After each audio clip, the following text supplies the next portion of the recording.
I've done it again. Another Corolla. Been sitting for God knows how long, a long time by the look of this one. I don't even have a key for it. Real. When I saw this, because obviously I bought it without looking at it, as you do in this industry. When I saw it for the first time, I was like, what have I done? But it is a cool looking rig, so yeah, we'll dig into it and see if we can get it to start, I guess. Sort of have a bit of a look at the outside of it. I had to put some new tyres on it, just so we could roll it around. Sort of get an idea of how long it's been sitting from the stuff growing on the back of it. It's definitely got an interesting look to it, I'd say. It's also got an alloy, which is pretty cool. I can't get into the boot, which is where I normally start. It looks like someone else has already had a go, so I suppose let's put a screwdriver in it and see if we can get into it.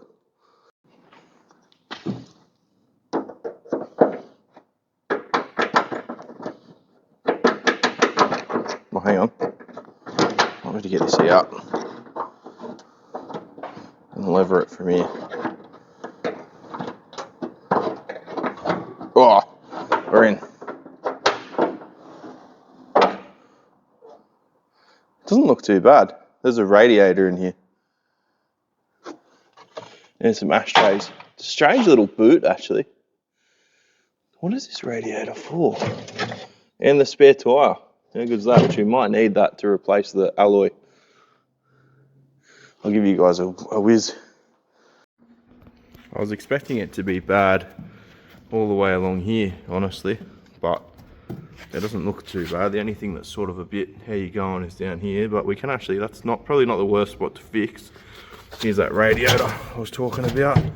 Some sort of rubber mat there, and hubcaps. Yeah, good. Some in the car too, and some ashtrays. So we'll dig into that when we get to that, but for now, oh, it stays shut too. How good's that? All right, let's have a look at the interior.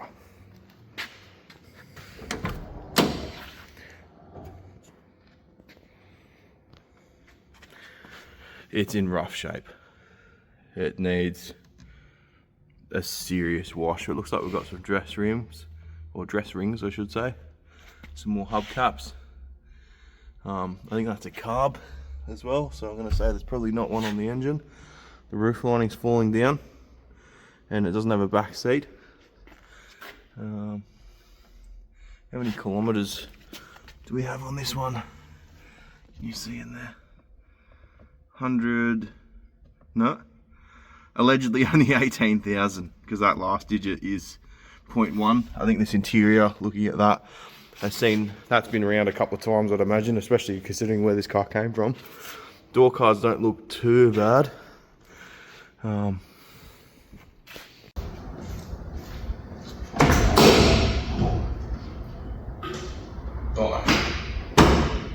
it's out. See. Yes. Can't wait to wash this car. Let's check. Let's go.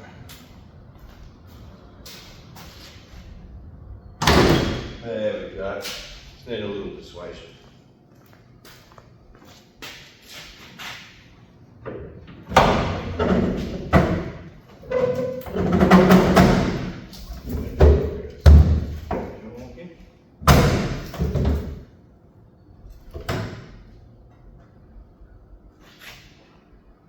Not how that's meant to work, but I'll take it. That's open. This thing is rough. Well, we got most of the ignition system, or all of it by the look of it. Missing a lower radiator hose, which is concerning. Hopefully this is the new radiator that doesn't have a cap. No fan belt on there either, so maybe we've had some sort of overheating issue. Battery tray has this on it, or what's left of a rag, and the battery clamp, that's a score. something not connected here. Missing a carb. That surface is also all corroded, so that's probably, yeah, heater hose. Maybe they were trying to bypass the heater hose, I hope so. Oh yeah, that opens.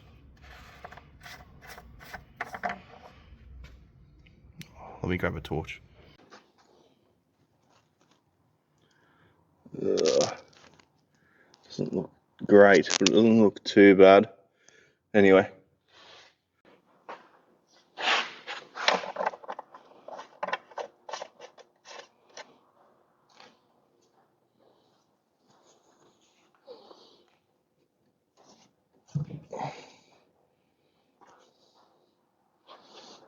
And it's got oil in it. Probably good enough to start the engine on, if it actually turns over at all. Level's okay.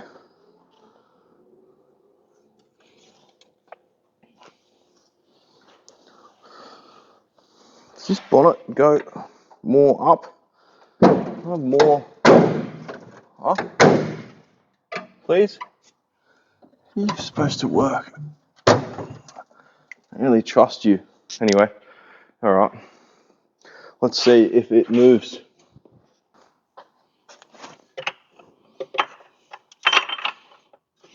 Alright, I'm a bit nervous about this one. It looks rough. Anyway. No. Oh, no, that's just tightening the bolt.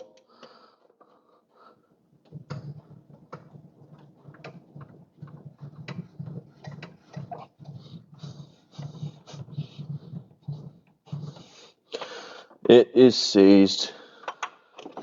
Okay. So we'll zap the spark plugs out and have a look at what's happening in there.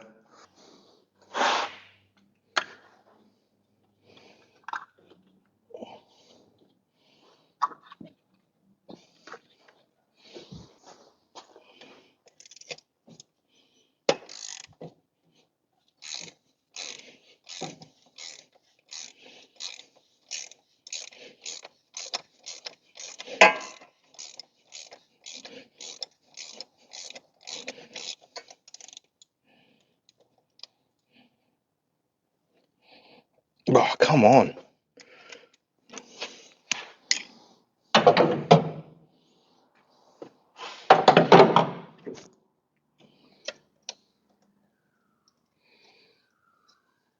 Taking the cup with it. We need new seals. Oh. That is not what we want to see.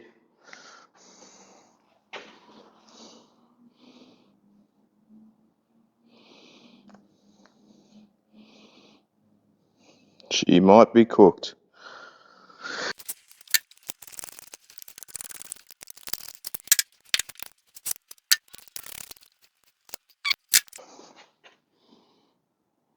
This one's not as bad. Still a little bit of corrosion there.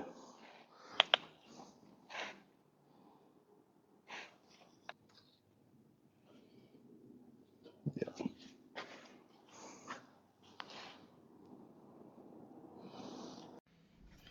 Try and show you what I can see in here. I don't know how good that's going to come up on camera, but you can sort of see that there's corrosion on the piston, and the sidewall's got like surface rust all over it, so it's not in a good way. Alright, so this is an ATF and acetone mix, which I believe is the winning combination for freeing up motors. We'll find out, I guess. So I'm going to put this in each cylinder and let it cook for a little bit, and hopefully we can break it free. So we'll start with that.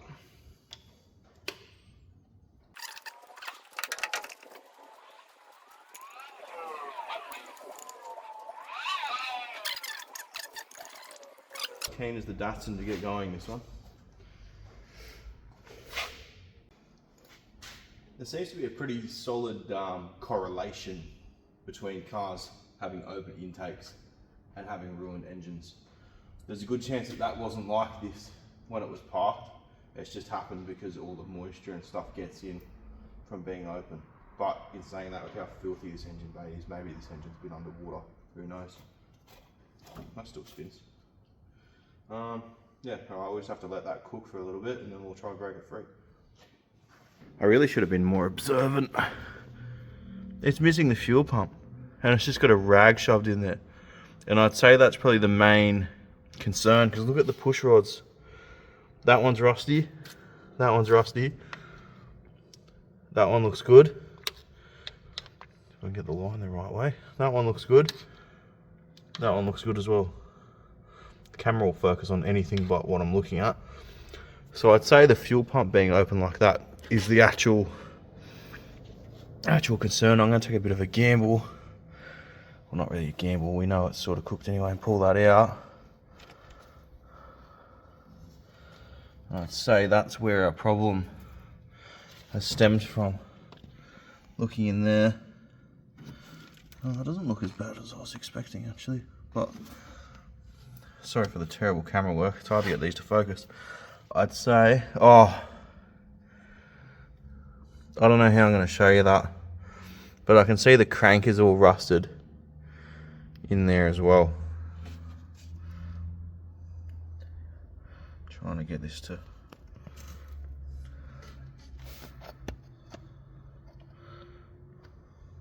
I can't get the camera to focus on it, but the crank is all rusted in there, so this motor will be toast. Even if we do break it free, this motor will be no good. Well, I think we take a break from the motor for a minute. When I say for a minute, I say let's just put it in the bin and get another one, because even if we do free that up, it will never be right. It's got that much rust in it. It like probably can be rebuilt, but for how cheap the motors are for these, I've already organised one. I'm going to pick it up, engine out, engine in, off we go. So gonna take the focus away from that for the minute, and we're going to start having a look underneath it. I'm still pretty committed to this car. Like they'd have to have something seriously catastrophic going on for me to give up on it. So we're gonna do this episode a little bit backwards, and I'm gonna have a look at the brakes and everything else going on under there, and we'll do it that way. We're also gonna have to organise a windscreen, which I think is gonna be probably not fun. Anyway, all right, let's have a look underneath it. Hoist goes pretty quickly with this car, doesn't it? When I say quickly, it's a slow hoist overall, but it doesn't struggle with this one. Something. Idler arm or something's a little bit loose. A little bit of wheel bearing play. Interesting noise.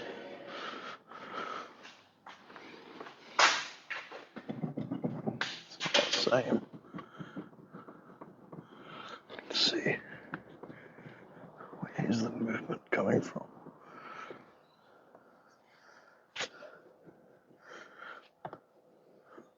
Anyway, it's not too bad. A little bit of wheel bearing. Still turns.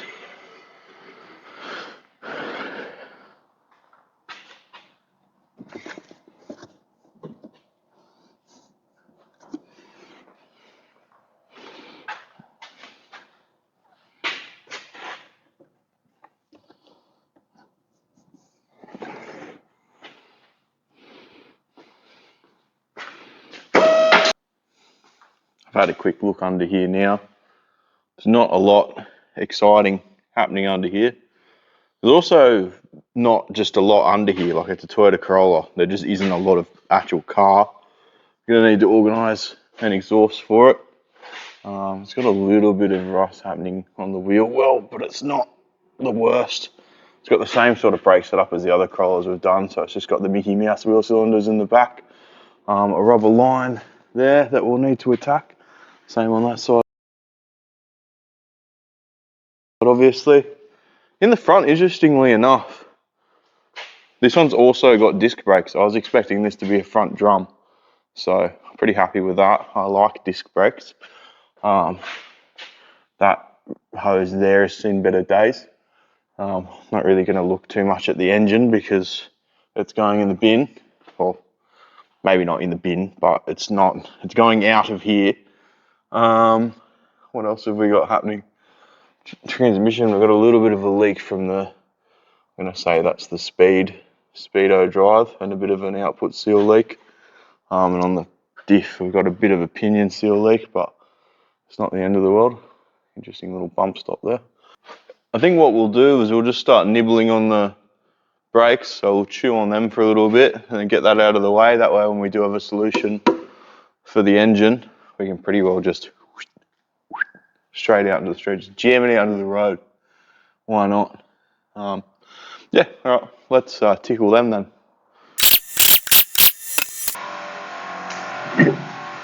My one alloy wheel. That's pretty cool though. I wish I had 4 alloy wheels, but one's good.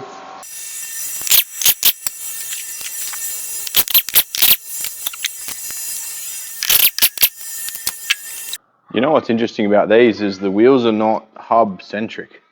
They are stud centric. So, which is different to the later ones like the KE30. I've got the wheels definitely sit on the hub, but yeah, I just thought that was interesting. And they're a different stud pattern. So this model and the one before it are 4x110, which is not a normal common stud pattern. And then the KE30s and onwards are different. So can't swap the wheels around between them, just in case you needed to know that.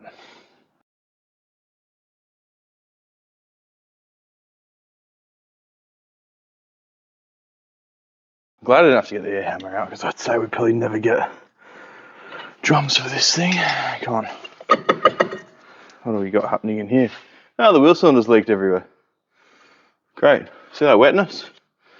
Brake fluid out of that guy, which is why we're replacing it. Doesn't look too bad. Not that it matters, because we can never reuse it no matter what it looks like. But anyway. Okay. I'm going to do something I don't normally do. Just have a go with a spanner first. Or just immediately jumping into it. See if we can free it up. I'll go this way for. Oh!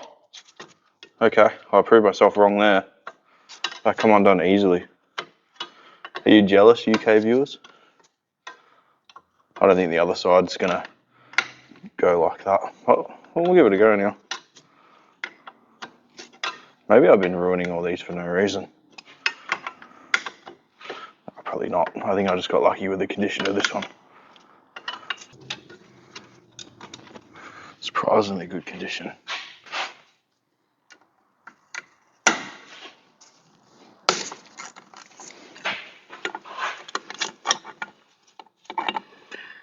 Hope you guys can see, because I've got the torch pointing right in my eyes to give you guys a view. I'm trying to put up with my hands.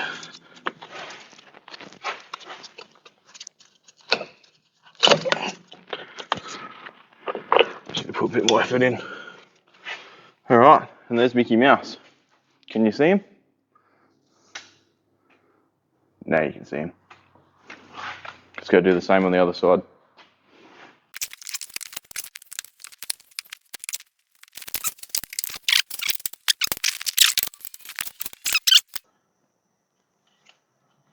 We got there in the end.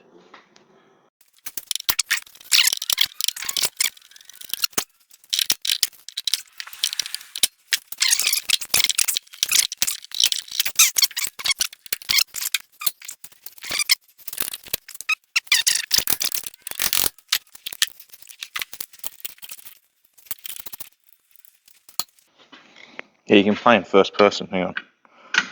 Look. Wait up. It's like a video game. Mechanic simulator. Idiot who buys cars that are too far gone and then tries to fix them anyway. Simulator. Oh, yeah. Just gonna come off. You're gonna fight us as well. Is there a lip on the rotor? Oh, that did not feel very good at all. Alright. If you're gonna play like that, I'm gonna use my smallest lever bar on you. Why?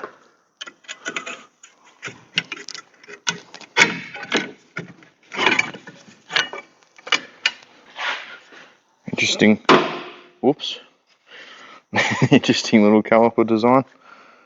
Take note of where everything goes because it'll come back disassembled. So that's all the brakes stripped, so we'll send them off to all get rebuilt or replaced or whatever the supplier wants to do with them. Yeah, the Toyotas are a lot more user-friendly than the Datsuns, we'll put it that way. Like the rear wheel cylinders bolt on instead of having shims that interlock, and the calipers, like you can just get to the bolts without like undoing the shock. Like it's, yeah, I don't know. I'm not going to comment on which one actually stops better, but to work on, these are definitely easier. I just noticed this sticker on the windscreen, which sort of dates when the car was used to an extent. McDonald's VIP customer apparently. But that expired in December 1990. So I feel like you wouldn't drive around with this on your car for an extended period of time if you didn't have to. But hopefully they got some free soft drinks, medium size or coffees, with any burger or muffin and egg purchased at the drive-thru. There you go.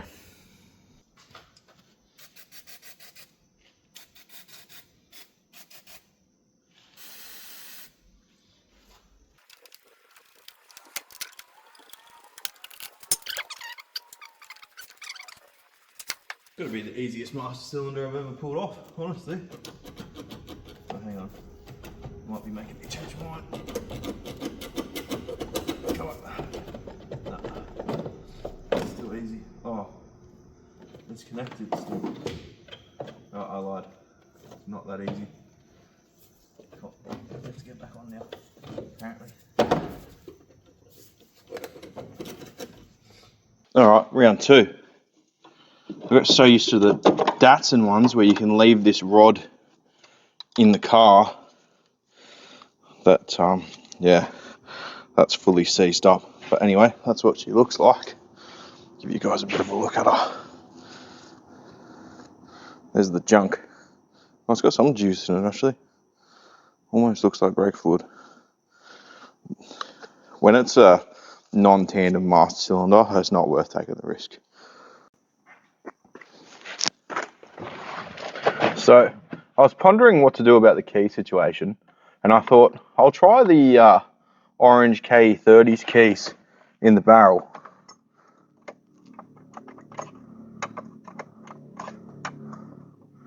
You know how most people have multiple sets of keys for their car? Well, I've got multiple sets of cars for my key. Anyway, temporarily solves that problem. I will fix it properly, but yeah, gets us out of trouble for now. Ooh. I shouldn't have sat in there.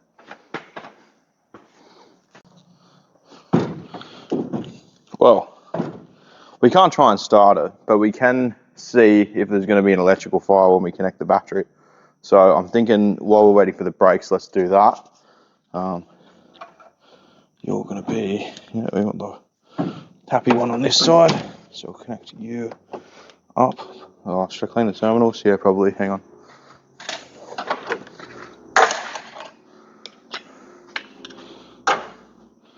A bit of a clean just so we get the biggest possible fire, you know what I mean? We wouldn't want a small fire.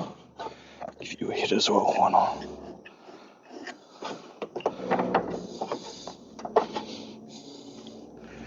Here we go.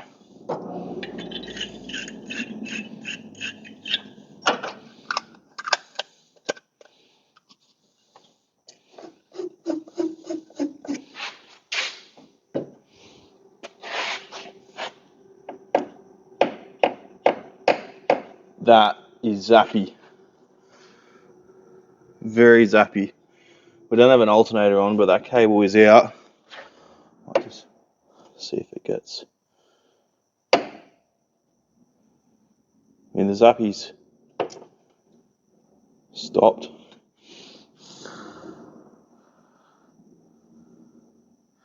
It may be because the key is still in the accessory position. I was too scared to flick it back to lock and then find out the key wouldn't work from there. They're not getting hot. I'm not getting any smoke.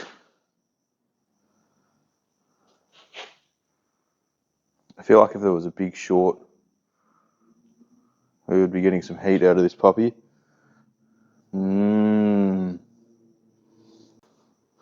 See if anything's alive. It might be, that's where our zapping's coming from, the lights are on. How do we turn you off?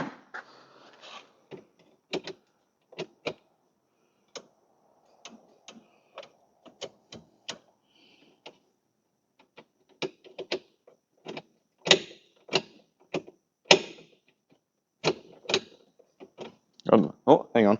Just had something there. Switch is a bit dicky. Oh, there you go.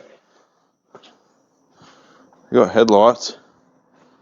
Surprisingly. She's got a pretty good ratio of lights working on this car. Yeah, we got tail lights. We got one number plate light. How come we've just got constant parkers though? Because that should be parker and then off. Or is that off yet? No, we're still on. Interesting. Okay. So we might just have constant parkers. I suppose I'll have to get the key and turn the ignition on. We are in accessories though. Does this thing have a radio? Nope. I'm not going to pull the wipers. You know what? We never looked in the glove box. Let's do that quickly.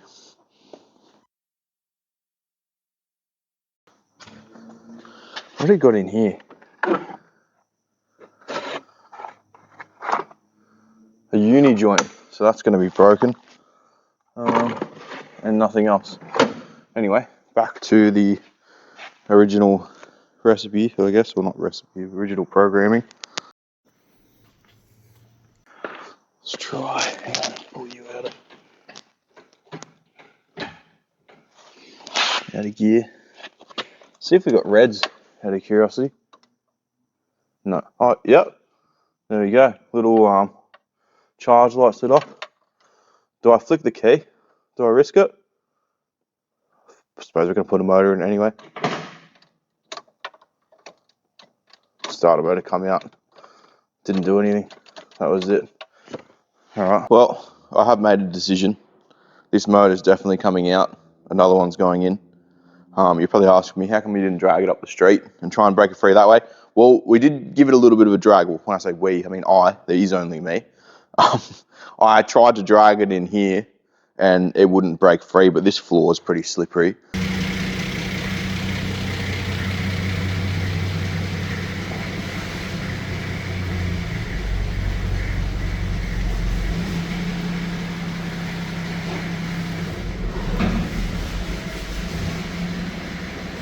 But without two people, realistically, I can't drag it out onto the street, because if it does break free, it's going to roll. I can't drive two cars at the same time. But regardless of all that, it will still be stuffed. Even if it does break free, it'll still be stuffed. So you might be able to get it to start and run, but it will be no good. It will be ruined internally. So unfortunately, we're going to skip that step. This motor's coming out. New motor's going in. I've got a motor out of a KE20, so hopefully that is the same. I hope.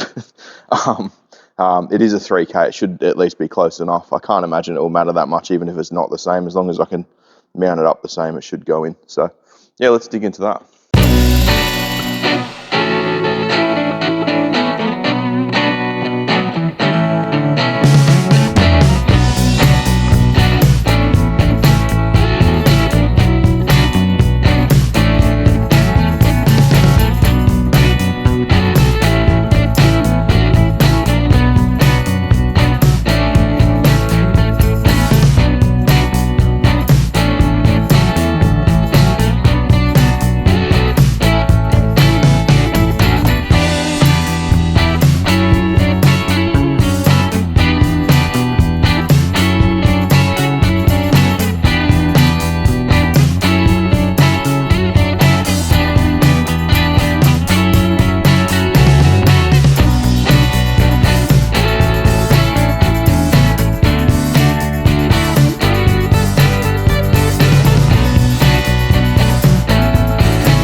radiator out of it just so I didn't risk damaging it, even though it probably is already cooked. But anyway, I noticed it's a Natrad, you see that? Natrad radiator from 15th of the 9th, 89. But it's funny, that's the supplier that this shop uses to this day for radiators, so I thought that was pretty crazy. But yeah, Natrad, hey, hopefully it holds up. So I'll call them and ask for a warranty, I reckon.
So I'm noticing a few things that are different.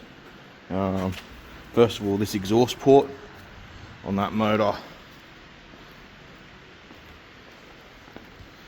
has a twin exit, whereas it's only a single on that. So really I should be swapping the manifolds over, but I didn't buy gaskets, so I can't do that. So it's going to go in with this for now. 3-pin alternator on this one, whereas it's only a 2-pin on the car. So I think I can make that work. I've just got to refresh my memory on what's involved with it, but I'm pretty sure I can do that. That's not the end of the world. Annoyingly, it's also missing the oil pressure switch, which so is that one. So I don't know, I'm gonna have to find a bolt to block that off for now, just so we can start it. I think the mounts are a little bit different, so I'm gonna just undo them here, zip them off, swap them over. Has he given us a motor? Did he drain the oil out of it? Nope. Well, at least it's ready to start, I guess. Anyway, I wasn't expecting that, but yeah, that's a little bit different. So far, that's all I've seen. I think the fan is slightly different too, but that's not a big deal. Different in the way that I put a spanner on this one. This one actually turns, and that one doesn't. Crank bolt's also a different size, so interesting. I think it's still going to work though. I think it will still work. It's just a lot more. I was hoping just to zit it in, but I don't think I'm going to be. It's going to be more zit on the engine, and then zit it in, and then pray, I guess. And there's that. So that will probably need something depending on how exposed that's been for how long. He did say it was wrapped in plastic. Yeah, hopefully it's all right. All right, let's send this big Derg into there, I guess.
Well, we're nearly there. I just want to make sure this motor is actually all right before we finish putting it together. So I'm just going to start with changing the oil with it, because I feel like it will be. So I'm going to take a punt and change the oil in it, and then just may as well do the driveline oils as well. Nah, we'll just change that oil. We'll do that after, actually. And then we can finish putting it back together. There is this alternator I've still got to work out, so we're not going to have charging yet, but I think for now I just want to make sure the motor sort of runs, and then we'll worry about finishing it off. So let's do that.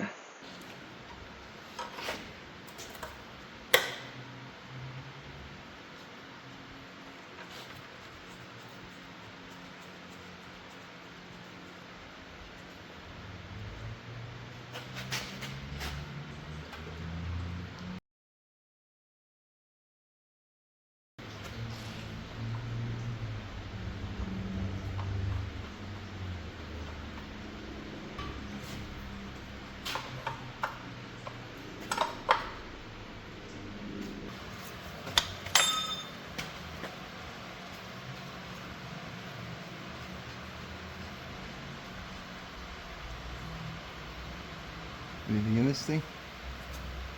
Nope. Not enough.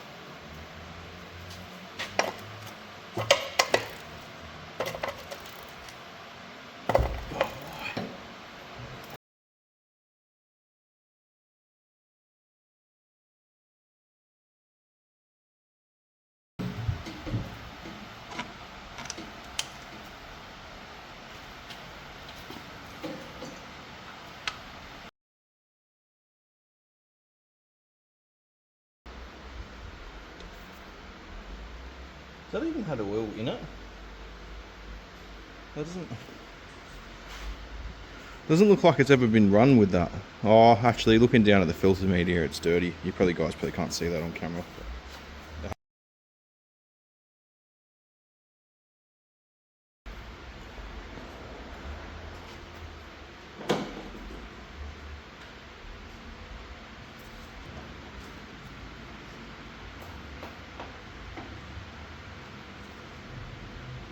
All right. Well, we've got the battery in it. I forgot we had the constant parkers that you can't turn off. But that's fine. That explains a little bit of zappiness. Nothing's getting hot yet, so I haven't created any new electrical dramas, hopefully, other than the alternator's not plugged in. So what we're going to do, we're going to obviously see if it turns over with the key. Like, obviously I checked that the engine turned by hand before I bought it, but turn over the key. I wanted to build some oil pressure, so I don't want to start anyway, and then we'll probably start looking at if we've got spark, and then if we've got spark and I'm happy with enough oils going through it, we'll try and start it. So let's dig into that. Got our handy KE20 keys. Oh, I probably want to make sure this is not in. I'll just pick it up off the ground. I don't have the shifter in there, so I can't see what gear it's in. That's right. I think it's off the ground. I'll just double check on that side. I don't want its first drive to be through the wall.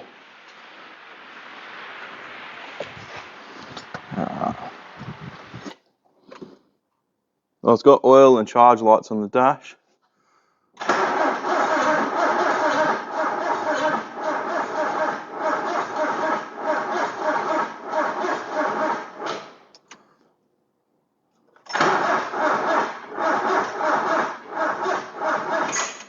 Am I missing a ground by any chance? Maybe if I connect up the grounds.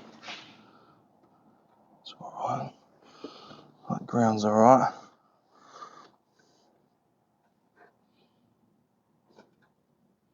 Connection's a bit warm there. Anyway, maybe this. Oh, why are you so warm?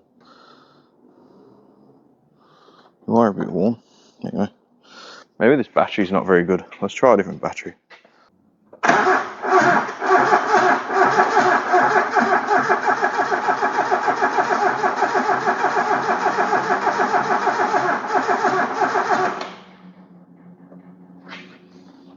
Okay. Drawing a lot of amps. Oh, hang on. That connection's not very good. What tool have I got here to tie that with? be something to do with it.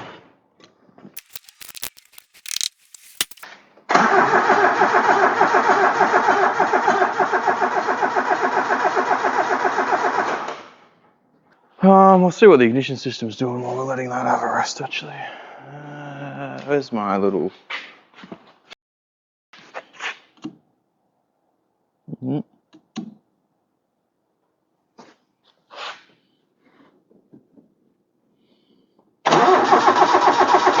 Points are working.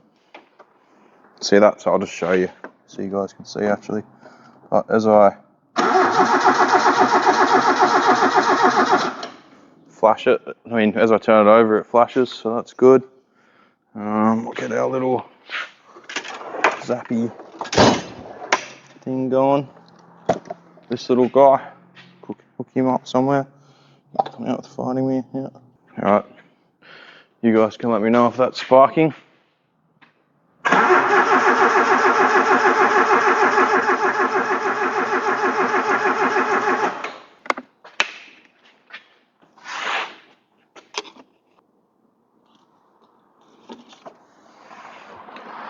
All right, locked and loaded. We've got fuel, we've got valve saver for all the people that comment about that. I've always used that on these old engines. Anyway, we've got that, we've got spark, got engine that turns over. See what happens. Ooh.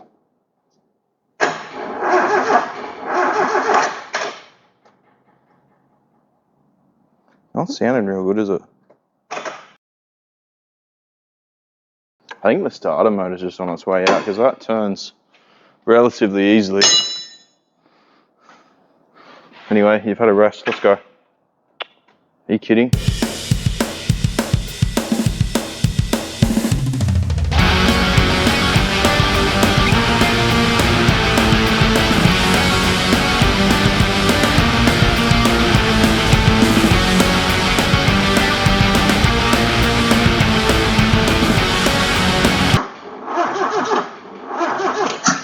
Whoa.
All right, let's run through what the hell just happened. So I realized that I'd only get spark on 1 or 2 cylinders. And then I thought, I'll check the points again and the gap was out. So I fixed the gap. Then I got spark on a different cylinder, but not the original one. So I thought the condenser was no good. I swapped that over. I checked it. I tested okay with the multimeter. And then what I realized is, bit's falling out here. I'll see if I can show you. I don't know how well you'll see it on camera, but this shaft here is actually worn out different amounts. So the points would open different amounts. Well, hang on. You can actually see how. Look at that. Hang on. Look.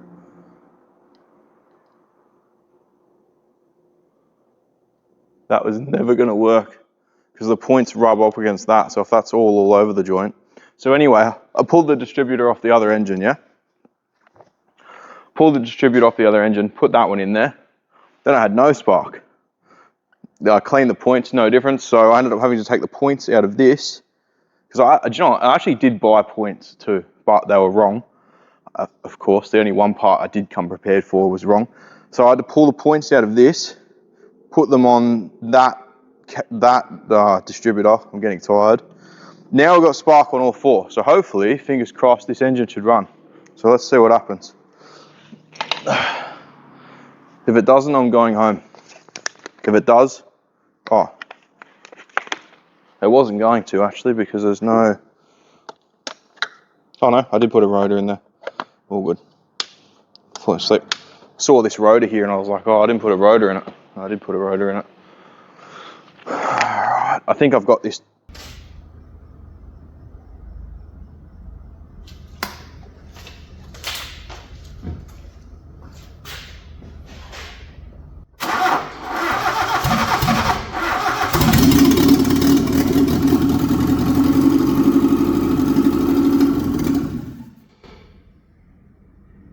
I can't believe that. I spent way too long on that. Anyway, runs now.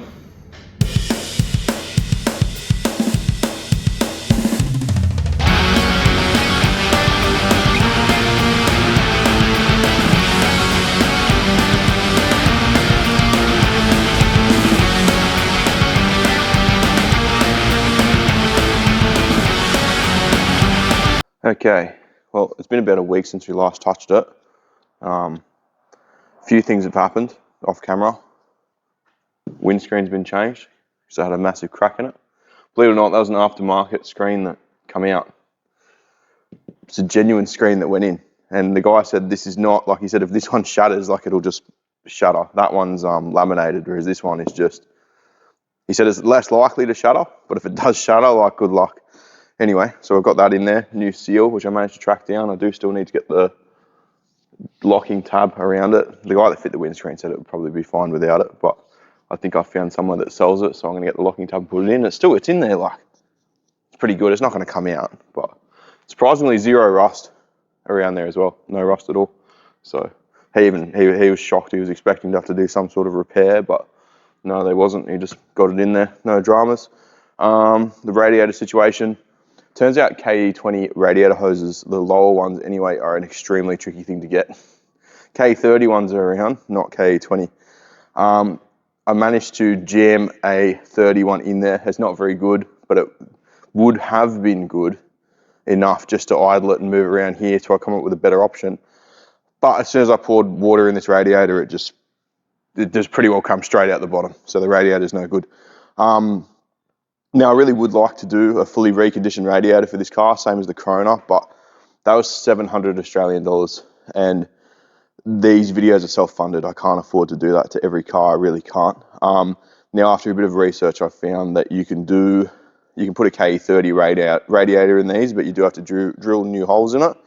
So I'm going to look into that first, and then go from there. So yeah, we'll do that. The other thing is all the front brakes, hydraulics, and master cylinder is turned up, so we'll attack that today as well. Yeah, let's dig into it. Sticker's pretty funny. Shut up, get out and start pushing. It's probably not going to be wrong, to be honest. Probably not going to be wrong. Well, I think I'm going to start with the fuel tank, which I believe up here, that is the drain for it. So hopefully we can get away with not pulling it out. So let's drain that and see what happens.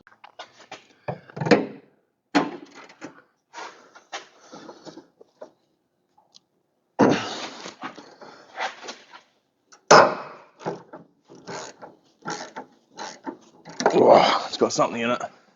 It's got varnish in it.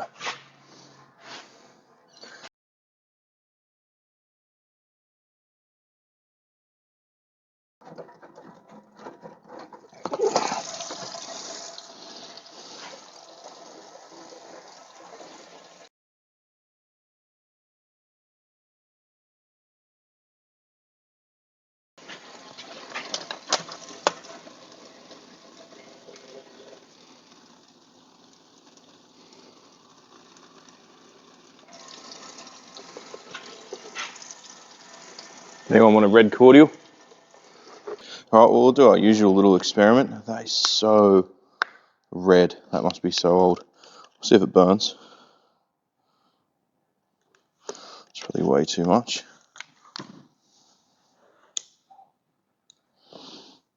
Oh, sort of.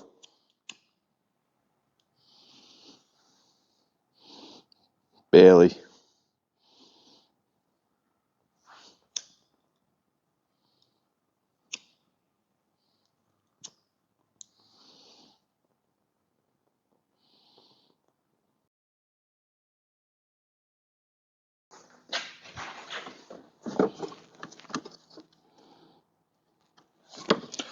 Actually, what we'll do, might put some fresh fuel in it, then I'll try and suck it through this pipe. And then once we've got sort of clean fuel coming through, that is not how that's meant to work, but anyway. Once we've got some clean fuel coming through there, then I'll disconnect it down here and connect our pump up. So we'll do that. To put some new fuel in it, I guess. So I just realised where you fill this thing up from. It's got this little wing here. Is that not the coolest thing ever? It looks like the lock is off, so hopefully... Ah, yes. Yeah, that doesn't look promising, so I'm just going to ignore that and we'll put some fuel in it. Give it a small hit of valve saver. Yeah, a bit more, there you go. That'll lube you up. Keep our valves lubricated.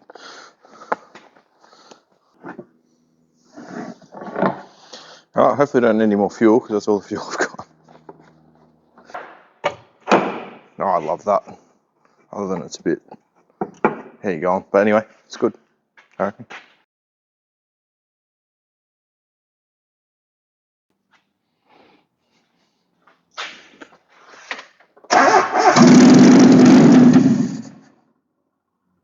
No, I need some more fuel. And one thing I have added, I should have mentioned, I think this connection here is for the anti-dieseling valve, which because this motor is out of a newer model, there's no provision for this on this engine.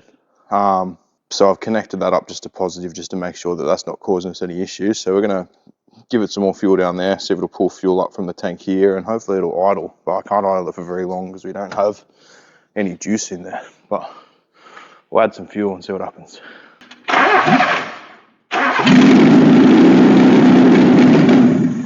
Come on, starter motor.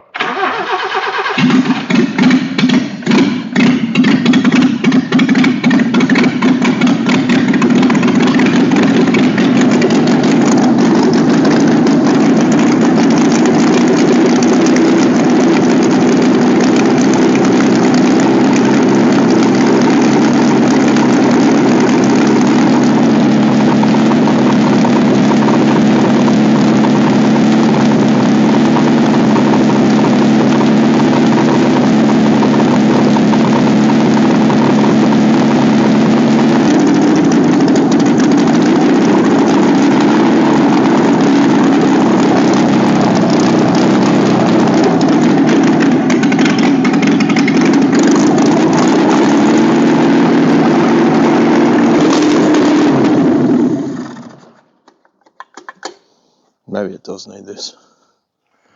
I'll just grab you guys. There obviously was some juice left in that because it started leaking. So it means we can run it for a little bit longer though.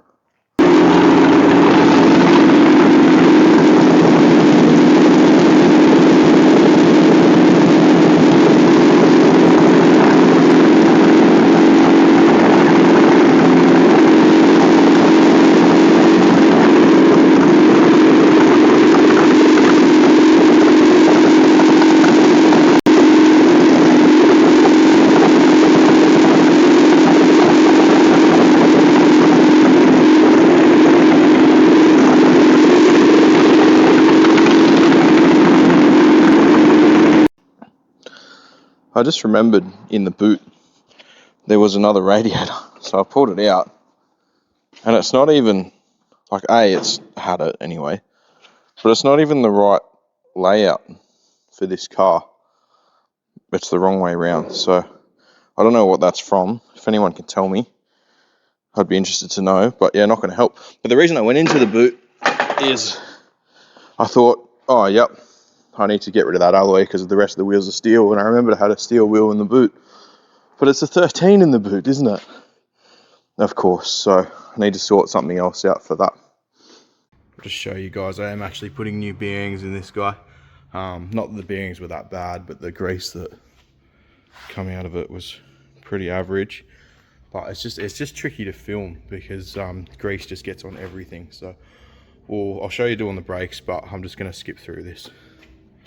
I'll just give you a little comparison there of what they look like when I pull them apart.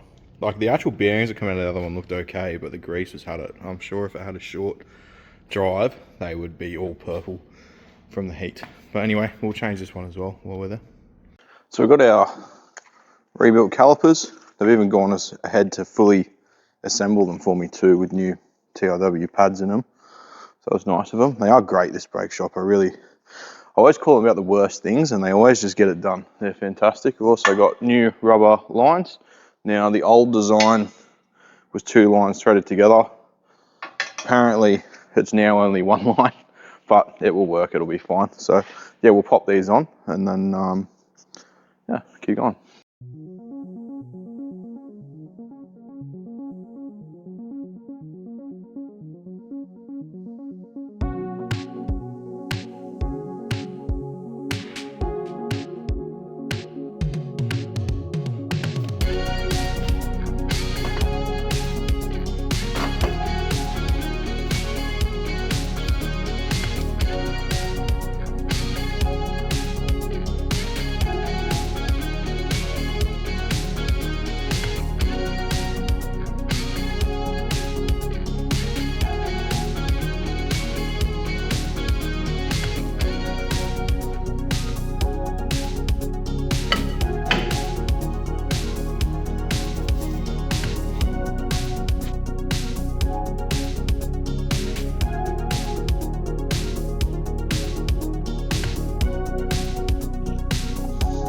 Well, next step with the brakes is this master cylinder, which is the original one that's been reconditioned.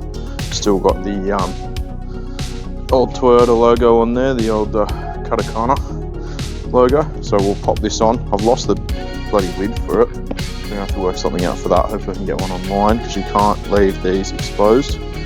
But yeah, we'll put it on for now, get it bled up and just make sure it works before we go any further.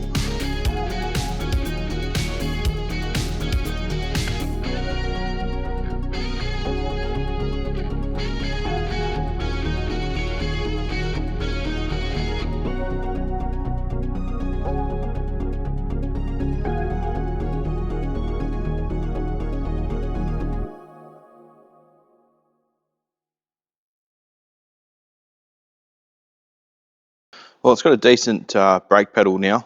I can't find where I put the cap, so I've got this one on there temporarily, but that'll do. The only thing is the pedal's sitting about that far too low and it's not enough to turn the brake lights off. So once I've got the car off the hoist, because I'm sick of climbing under there while it's on the hoist, we'll look a little bit further into that, but I'm pretty confident it will pull up once the brakes are bed in and that. So I think it's just that adjustment which probably got moved when it was rebuilt, so we'll sort that out. So I've just been playing stupid games here and hopefully not winning a stupid prize and trying to do it in a way that I can undo it if it doesn't work. And I realised there is actually a third wire there, it's just been snipped off. So obviously this has been modified to take a 2-wire alternator. So now, and it looks like those wires actually match up to that. So I think we're going to be able to make this work. Well, we've gone from not charging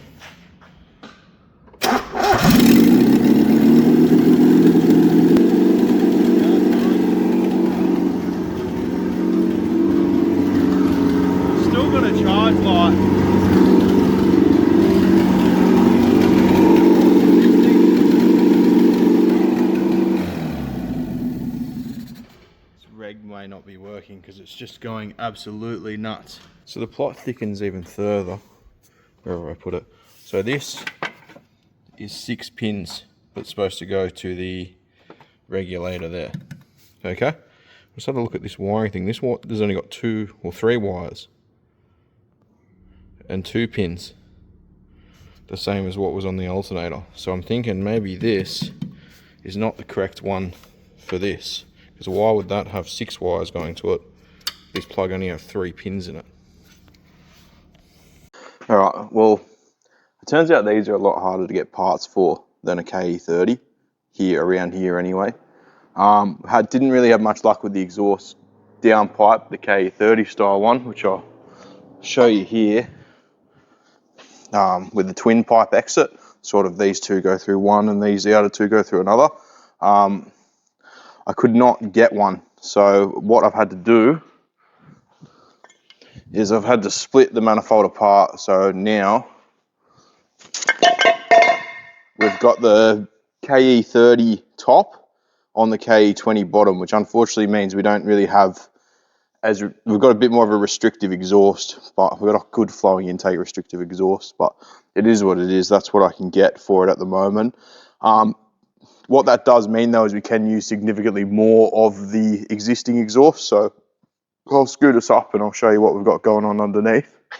I just thought I'd mention as well, I'm going to pull the pin and get the radiator reconditioned. Just, it feels right to do it to this car. It doesn't feel right to try and bosh something up like it needs to. It deserves to be done properly, as much as that's not really money I should be spending on this thing, but it deserves to be done properly. So we'll do that.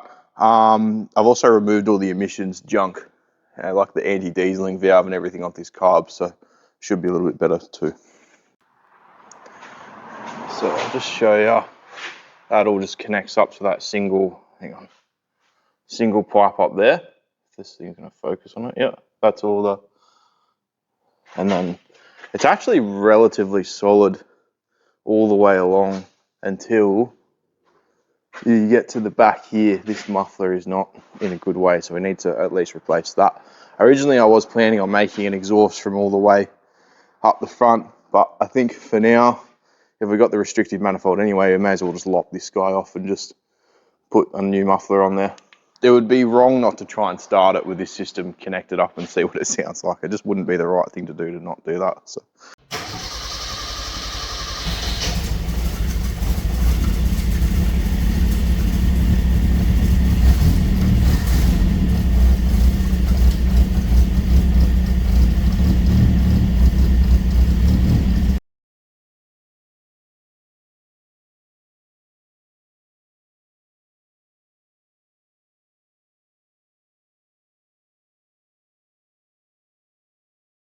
So what we're trying to achieve here is I'm going to attempt to weld this onto here to adapt this to a 2-inch exhaust, because that's what we're going to try and make. Don't judge what I'm doing. It may not be the right way to do it. I've made the amount of exhaust I've made in my life you could count on your hand, and you wouldn't need 4 of your fingers to do it. So it is what it is. But yeah, we're going to tack that onto there. And then I'll probably cut it so we can actually get the bolts through, but we'll tack that onto there, and then we'll look at trying to make the rest of the system.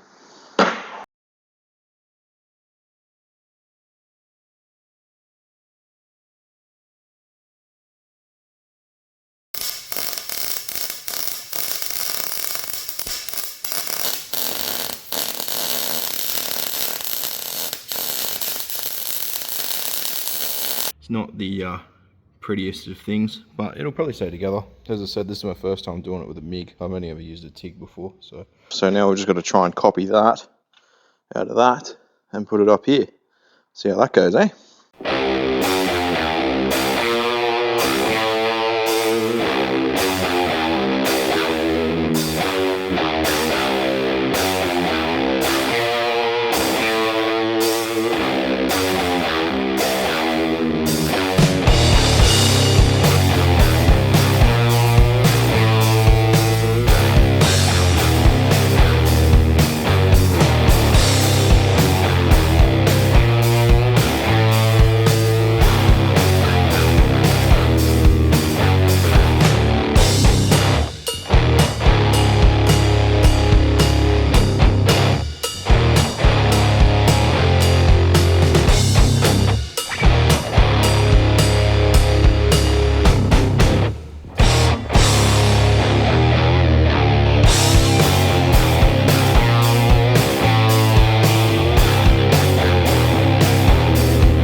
Well, as you can see, it's on there.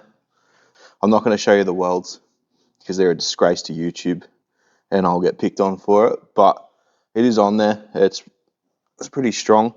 I should have got a tip for it, but I forgot. But yeah, I won't show you the welds, but I will show you how it sounds.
Well, we got the radiator in, the air cleaner back on, the distributor timed, new ignition coil for good luck, I guess. Yeah, we're all ready to go. And she's running perfect.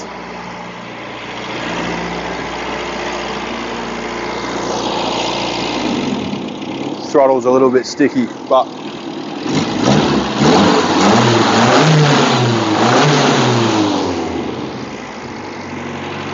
sounds good too, I reckon.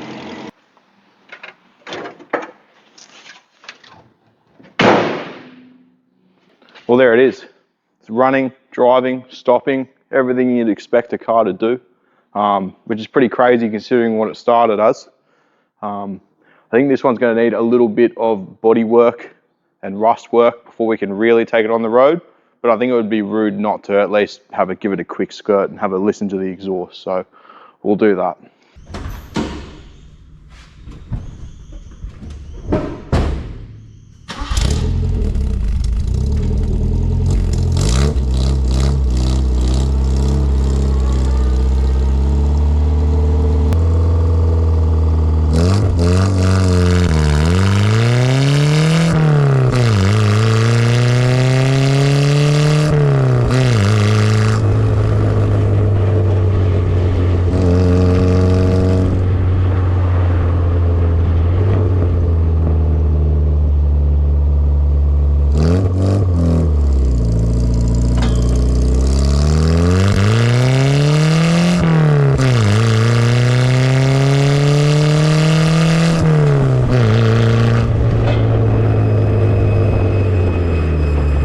Well, I think it sounds pretty good considering what we're working with. So I guess that's it for this episode. Thank you for watching. If you like what you see, subscribe, comment. It really helps support the channel, and yeah, I'll see you guys in the next one.